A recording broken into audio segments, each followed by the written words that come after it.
देखो बच्चों, पिछले क्लास में हम लोग स्फेरिकल मिरर से पढ़ रहे थे इमेज फॉर्मेशन। आज हम उसी को कॉनकेव मिरर से और कॉन्वेक्स मिरर से हम लोग इमेज फॉर्मेशन को पढ़ेंगे। रे डायग्राम और एनालिटिकल ट्रीटमेंट भी सीखेंगे कि मैथमेटिकल हिसाब से हम कैसे इमेज बनाते हैं। तो ध्यान दोगे बच्चों, यह पिछला क्लास में तुम्हें बताया गया था कि यह एक कॉनकेव मिरर है, यह ए बी एक ऑब्जेक्ट है। ऑब्जेक्ट से अगर कोई रे गया पैरेलल टू प्रिंसिपल एक्सिस तो मिरर से टकराने के बाद वह फोकस से गुजरता है, और जो सी से गुजरा वो तो नॉर्मल होता है तो वापस लौट जाता है। यहीं पे तुम्हारा इमेज का फॉर्मेशन होता है। तो ध्यान दो बाबू, यहाँ पे अगर हम फोकल लेंथ को हम -y माने, फोकल लेंथ -y क्यों माने हैं? क्योंकि फोकल लेंथ तो इधर है बच्चों। ध्यान दो, u जो है वो -x माने हैं। साइन स्कीम में हम तुम लोग को सिखाए थे कि इंसिडेंट रे के डायरेक्शन के अपोजिट में जो भी डिस्टेंस तुम मेजरमेंट करोगे उसे तुम माइनस में लोगे। यहाँ पे तुम देख रहे हो कि x जो है वह 2y से बड़ा है, क्योंकि ऑब्जेक्ट जो है वह c के बाद है। तो अगर ऑब्जेक्ट c के बाद हो तब इमेज कहां बनेगा, हम एनालिटिकली दिखाना चाह रहे हैं। बात को समझना। तो इमेज का पोजीशन बताने के लिए 1/v प्लस 1/u बराबर 1/a फॉर्मूला यूज किए। 1/v माइनस 1/x और माइनस 1/y, तो 1/v हो गया 1/x minus 1/y, xy y minus x। तो v बराबर आ गया बाबू, पलट गया xy, x माइनस y लिख दिए और यह माइनस लिख दिए आगे, क्योंकि v भी माइनस में बनेगा। वैसे भी x बड़ा है तो x को आगे रखें। तो v निगेटिव आने का मतलब, v निगेटिव आने का मतलब मिरर से इधर बना है, मतलब रियल इमेज बन गया है। v अगर पॉजिटिव आ जाता, v का वैल्यू देखो निगेटिव कैसे है, x बड़ा है तो बड़ा में से छोटा घटेगा तो पॉजिटिव और माइनस निकाल लिए हैं। और v पॉजिटिव आ जाता मतलब मिरर के ई साइड बनता, तो ई साइड तो इमेजिनरी ही बनता ना। अब देखो बच्चों, ध्यान दोगे इस बात को कि v बराबर तुम लिख सकते हो -y x divided by x minus y। अब ध्यान दो बच्चों, x जो है वह कभी भी होगा तो x माइनस y से तो बड़े ना होगा। कोई भी नंबर में से कोई चीज घटा दिए हो, किसी नंबर में कोई पॉजिटिव नंबर में कोई पॉजिटिव नंबर घटा दिए हो तो शुरुआत में नंबर तो बड़ा होगा। जैसे 10 में से 6 घटा दिए तो इधर 4 हो गया, इधर तो 10 है ना रहा, ये तो बड़ा होगा बाबू। तो अगर ऊपर बड़ा है नीचे छोटा है तो यह 1 से बड़ा होगा, 1 से बड़ा होगा, यानी कि v का वैल्यू y से बड़ा होगा, यानी कि मोड भी जो होगा y से बड़ा होगा। यह बात हमें यह दिखाया कि इमेज जो होगा, देखो y क्या है तो फोकल लेंथ है, तो इमेज जो है वह फोकस के बाद बनेगा। अब देखो बच्चों, हमको v equal to -2y x divided by 2x minus 2y कर दिए। कहां से किए? तो ऊपर 2 मल्टीप्लाइड, नीचे 2 मल्टीप्लाइड। सभी लोग जानते हो यहां पर कि x जो है वह 2y से बड़ा है, x जो है वह 2y से बड़ा है। तो x प्लस 2y से बड़ा होगा। दोनों साइड x जोड़ दिए। x जोड़ने के पीछे मेरा रीजन यह था कि हम 2x लाना चाहते थे, तो 2x माइनस 2y x से बड़ा हो गया। इसका मतलब इस बार नीचे वाला चीज बड़ा है और ऊपर वाला छोटा है, तो डिवाइड करने में अगर नीचे वाला बड़ा हो तो 1 से छोटा वैल्यू आ जाता है, यानी कि मोड भी जो होगा वह 2y से छोटा हो जाएगा। 2y है कहां बाबू? तो सेंटर ऑफ कर्वेचर तक, मतलब जो इमेज आया मोड भी वो y के बाद आया, 2y के पहले आया। यानी इमेज कहां फॉर्म हुआ? Image is formed between f and c। तो देखो बच्चों, अभी तक में सभी बच्चे यह डायग्राम 10th क्लास में ही जानते होंगे कि अगर हम ऑब्जेक्ट c और इंफिनिटी के बीच में रखेंगे तो उसका इमेज तुम्हारा f और c के बीच में बनेगा। लेकिन एनालिटिकली मतलब मैथमेटिक्स से हम इसको प्रूव किए कि जो इमेज डिस्टेंस होगा y से बड़ा होगा और 2y से छोटा होगा। तो एग्जामिनेशन में ऐसे क्वेश्चंस आते हैं कि so that analytically image is formed here, माने इमेज यहां बनेगा, इसको एनालिटिकल मेथड से शो करना है। तो बहुत ही इंपॉर्टेंट बात है बच्चों। बहुत सारे बच्चे सोच रहे होंगे यहीं पे समझ गए, लेकिन जो एग्जाम पूछता है, जो बोर्ड पूछता है, वह जानना बहुत जरूरी होता है बच्चों। अब हम कुछ यहाँ पे फिगर डायग्राम ड्रा करके रखे हैं, रे डायग्राम, उसको हम थोड़ा डील करते हैं और घर पे तुम्हारा होमवर्क भी है। यहाँ पे ऑब्जेक्ट जो है सी पर है, ध्यान से सुनना, ऑब्जेक्ट जो है सी पर है। एक रे ऑफ लाइट गया, पैरेलल रे ऑफ लाइट जाता है, मिरर से टकराने के बाद फोकस से गुजरता है। अगर कोई लाइट फोकस से गया तो टकराने के बाद पैरेलल हो जाएगा, यानी कि लाइट जो है रिवर्स रूल को फॉलो किया। पैरेलल लाइट फोकस से गुजरा, अब फोकस से जाने वाला लाइट पैरेलल हो गया, तो इमेज भी सी पर बनता है। मतलब ऑब्जेक्ट अगर सी पर है तो इमेज भी सी पर बनेगा। मतलब अगर एफ तुम -y मानोगे, u अगर तुम -2y मानोगे, तो v की जगह -2y आएगा। यह शो करना है तुम लोग को घर पर, टू शो v बराबर -2y आएगा। यह क्वेश्चन देखो बाबू, ऑब्जेक्ट जो है वह f और c के बीच में है। ऑब्जेक्ट जो है f और c के बीच में है, तो इमेज जो होगा c और इंफिनिटी के बीच बनेगा। यह इमेज है। मतलब उल्टा देखो, c और इंफिनिटी के बीच में जब ऑब्जेक्ट था तो इमेज बना था f और c के बीच में, और f और c के बीच में जब ऑब्जेक्ट है तो इमेज बना c और इंफिनिटी के बीच में। रे डायग्राम, पैरेलल लाइट ले जाओ, फोकस से गुजार दो, जो लाइट c से गुजरता है वो नॉर्मल होता है, तो उसी पे वापस आ जाता है।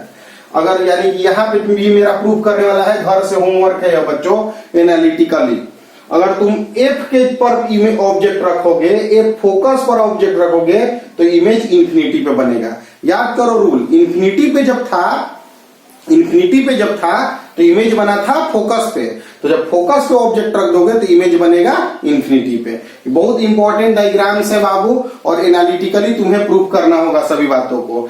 एक इसमें फिगर है कि P और F के बीच में होगा, तब कहां बनेगा, घर से बनाना। और कॉन्वेक्स मिरर के लिए भी इमेज डायग्राम ड्रा करना, और वह रियल कैसे बनेगा यह देखना। यह सभी क्लास तुम 10th में पढ़े होगे, लेकिन हम तुमको फिर से रिपीट कर दिए। इनिशियली हम तुमको बोले भी थे कि हम टोटल डिटेल शुरू से लेकर पढ़ाएंगे। बोर होने का जहां तक इशू होगा कि हम जानते हैं, लेकिन फिर भी तुम देखो नए नए पॉइंट्स तुमको मिलते जाएंगे। जैसे यहाँ पे एक नया पॉइंट तुमको खुल के मिला है, एनालिटिकल मेथड। यहाँ पे हम तुम लोग को बताएं कि जो लाइट फोकस से गुजरेगा वह पैरेलल हो जाएगा, सी से जाने वाला लाइट सी से जाएगा। हम बहुत सारे कम ही रे का ज्योमेट्री जानते हैं कि पैरेलल फोकस से गुजरेगा, यहाँ वाला सी से वाला सी पे आ जाएगा, तो बहुत ही कम रे का ही हम ज्योमेट्री हमें पता है। तो बहुत सारे रे का डायग्राम हम लोग नहीं खींच पाते हैं क्योंकि उनका ज्योमेट्री हमें पता नहीं है। तो लिख लेना बच्चों इसको।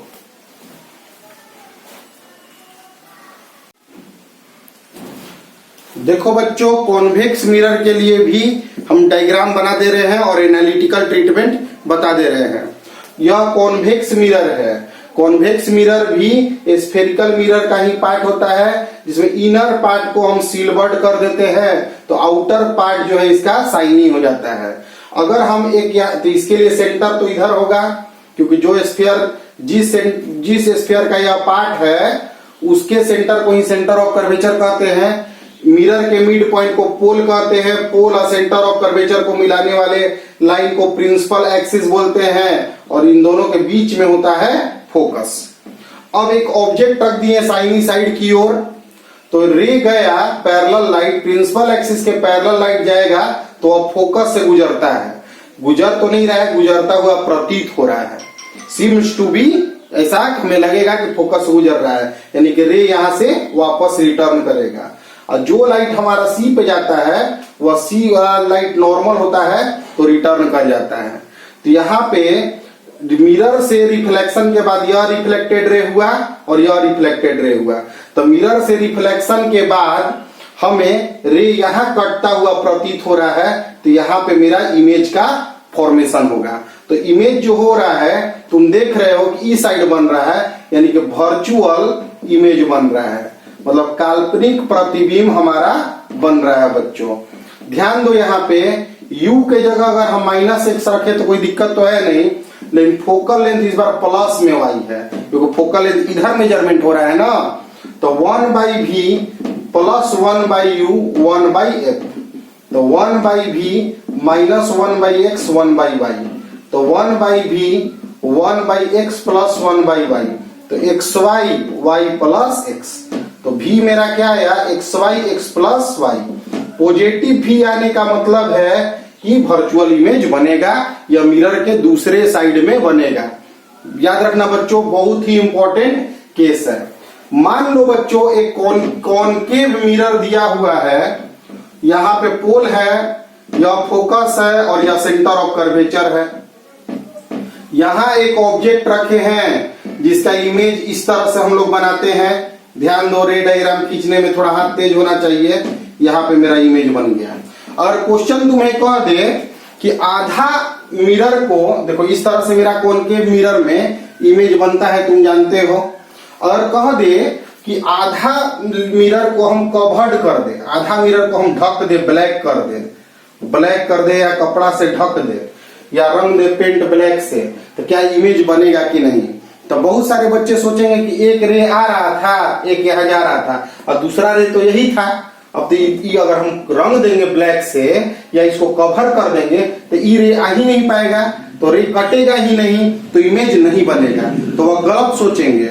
गलत क्यों सोचेंगे? हम दो ही रे दिखाते हैं क्योंकि दो ही रे का हम लोग ज्योमेट्री जानते हैं।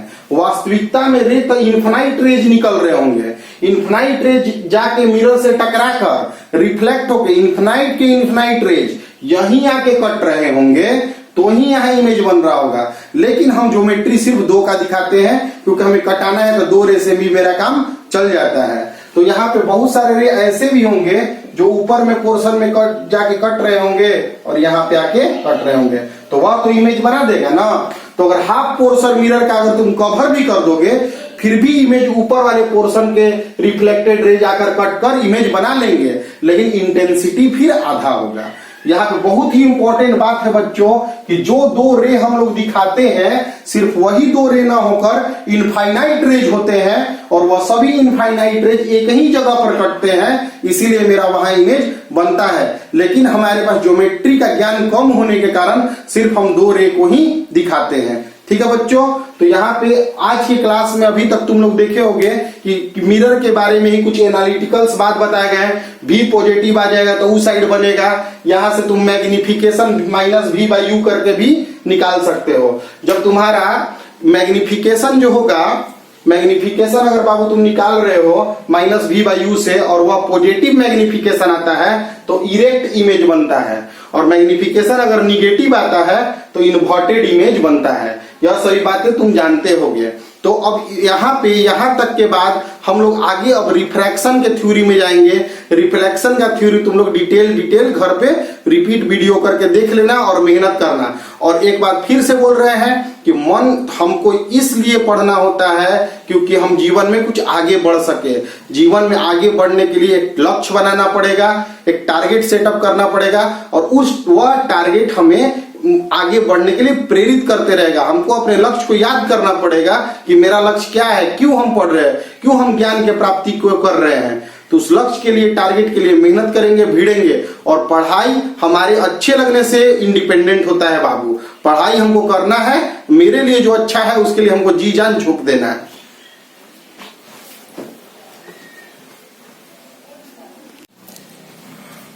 देखो बाबू, नेक्स्ट टॉपिक है रिफ्रैक्शन। हिंदी होता है अपवर्तन। और क्या होता है रिफ्रैक्शन? लाइट के फेनोमेना में रिफ्लेक्शन हम पढ़े, फिर स्फेरिकल मिरर पढ़े, अब हम पढ़ रहे हैं रिफ्रैक्शन, जिसे हिंदी में अपवर्तन कहते हैं। देखो यहाँ पे दो मीडियम है, मीडियम 1, मीडियम 2।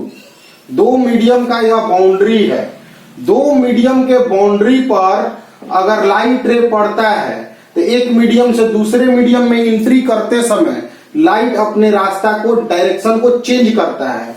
यानी मीडियम का चेंज होने से लाइट अपने डायरेक्शन को चेंज करता है। इनिशियली ला तो एक्सपेरिमेंटली दिया गया और बाद में इसको प्रूव करने के लिए अलग अलग तर्क दिया गया।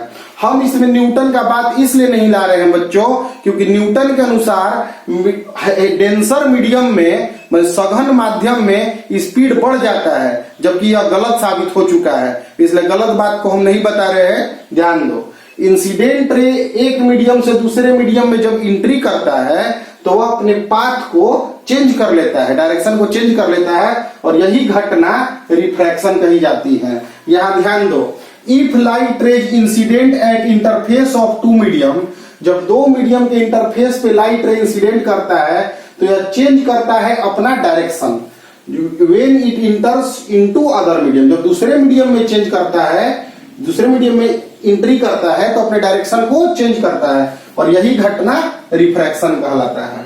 अब यहाँ पे बच्चों ध्यान दो, यह इंसिडेंट रे है और यह मीडियम बदलने से यह जो लाइन दिख रहा है तुम्हें, यह तुम्हारा रिफ्रैक्टेड रे है, रिफ्रैक्टेड अपवर्तित किरण, रिफ्रैक्टेड रे, और यह नॉर्मल खींच दिए हम लोग। यह आई जो तुम्हें दिख रहा है वह एंगल ऑफ इंसिडेंस होता है, एंगल ऑफ इंसिडेंस माने आपतन कोण, एंगल ऑफ इंसिडेंस नॉर्मल और इंसिडेंट रे के बीच का एंगल, और आर जो है मेरा वह नॉर्मल और रिफ्रैक्टेड रे के बीच का एंगल, रिफ्रैक्शन एंगल। तो लॉ ऑफ रिफ्लेक्शन एक्सपेरिमेंटली लाया गया कि जो इंसिडेंट रे है, नॉर्मल है और रिफ्रैक्टेड रे है, सभी को प्लेनर होते हैं, एक ही सतह में एक ही प्लेन में होते हैं, और इसका sine sine angle, sine of angle I और साइन ऑफ एंगल आर का रेशियो जो होता है, साइन ऑफ इंसिडेंस एंगल मतलब साइन ऑफ एंगल आई और साइन ऑफ एंगल आर का रेशियो जो होता है कांस्टेंट होता है, मतलब sine I by sine R एक कांस्टेंट होता है। इस कांस्टेंट को हम म्यू से डिनोट करते हैं, लिखा हुआ μ21। μ21 क्या है बच्चों, ध्यान दोगे तो रिफ्रैक्टिव इंडेक्स, इस प्रोपोर्शनलिटी कांस्टेंट को हम रिफ्रैक्टिव इंडेक्स कहते हैं, जो दो मीडियम पर डिपेंड करता है। इंसिडेंट रे और रिफ्रैक्टेड रे जिस मीडियम में है उस मीडियम पे यह μ21 डिपेंड करता है, इसको बोलते हैं refractive index of medium 2 with respect to medium 1। तो μ21 होता है μ2 बाई μ1। रिफ्रैक्टिव इंडेक्स जो होता है बच्चों वह मीडियम के ऑप्टिकल डेंसिटी पर निर्भर करता है, कौन ज्यादा डेंसर है और कौन ज्यादा रेयरर है, कौन ज्यादा विरल माध्यम है और कौन ज्यादा सघन माध्यम है, लेकिन यह एंगल ऑफ इंसिडेंस पर डिपेंड नहीं करता है।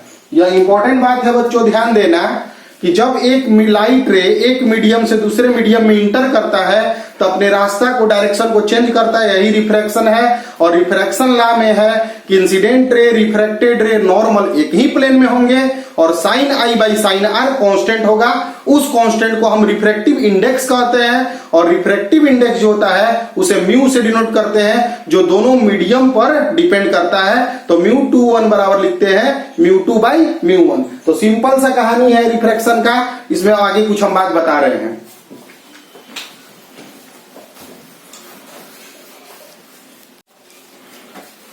देखो बच्चों, रिफ्रैक्टिव इंडेक्स के बारे में कुछ बातें बता दे रहे हैं। पहले रिफ्रैक्टिव इंडेक्स दो मीडियम पे डिपेंड करता है, जिस मीडियम से लाइट दूसरे मीडियम में एंट्री करता है। तो जो रिफ्रैक्टिव इंडेक्स है उसके बारे में एक्सपेरिमेंट करके ग्लैडस्टोन साइंटिस्ट एक ला दिए। ला क्या था बाबू कि म्यू रिफ्रैक्टिव इंडेक्स है और रो डेंसिटी है, तो μ-1 बाई रो कांस्टेंट होता है। यह सभी कुछ कुछ जो लाज हैं वह एक्सपेरिमेंटल प्रैक्टिकल लाज है, इन्हें तुम लोग को याद रखना पड़ेगा डायरेक्ट। यह ला हमें बताता है कि μ-1 कांस्टेंट इंटू रो होगा, तो μ-1 डायरेक्टली प्रोपोर्शनल होगा रो के।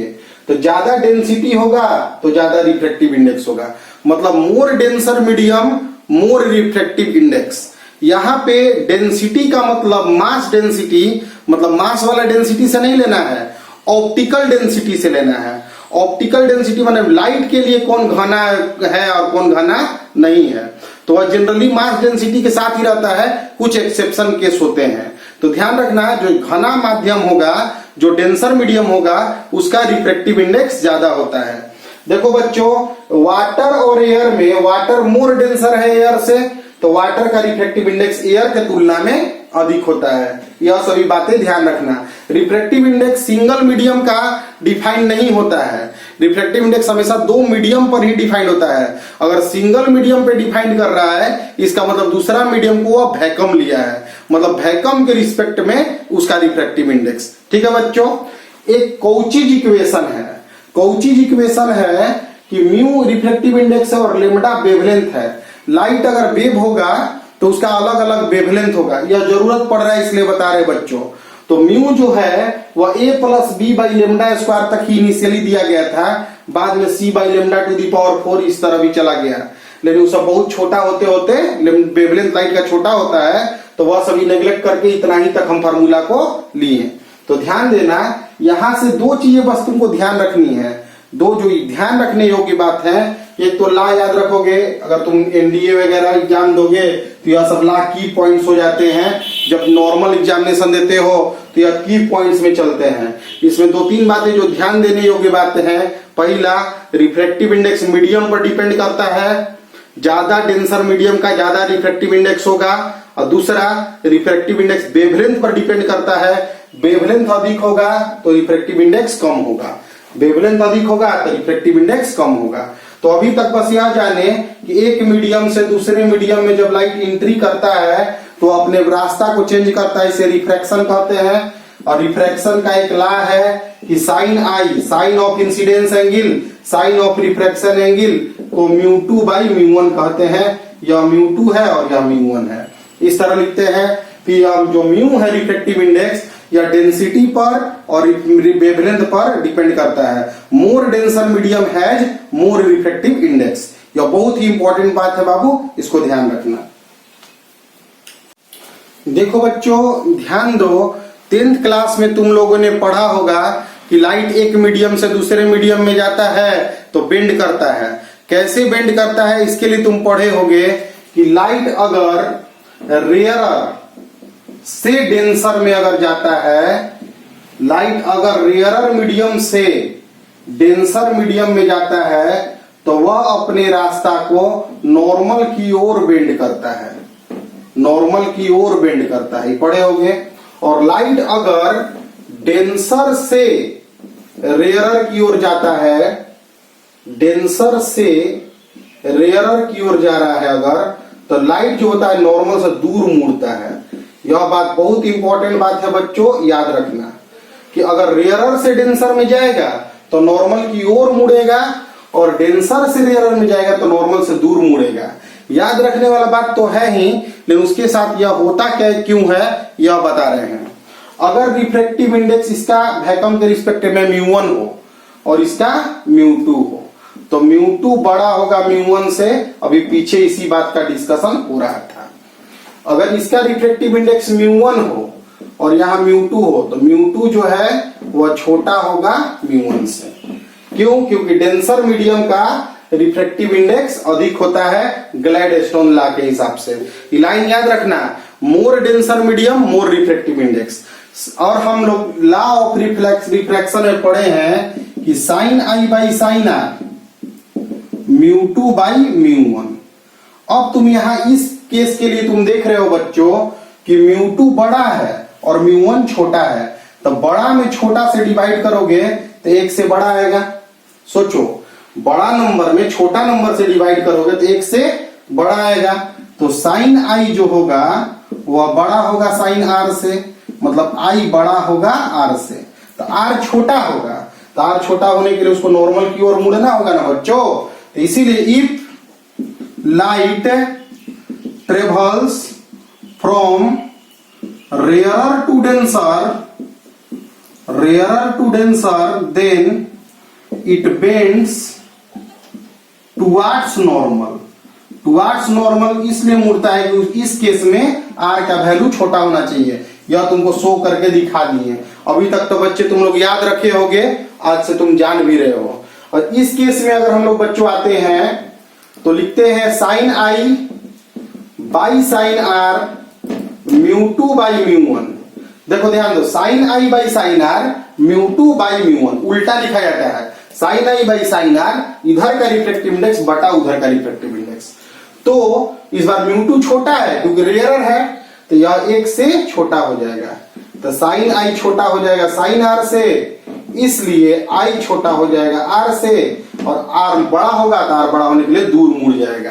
तो यह लाइन याद रखोगे बच्चों कि लाइट अगर रेयरर से डेंसर गया तो नॉर्मल की ओर मुड़ेगा और डेंसर से रेयरर गया तो नॉर्मल से दूर मुड़ेगा।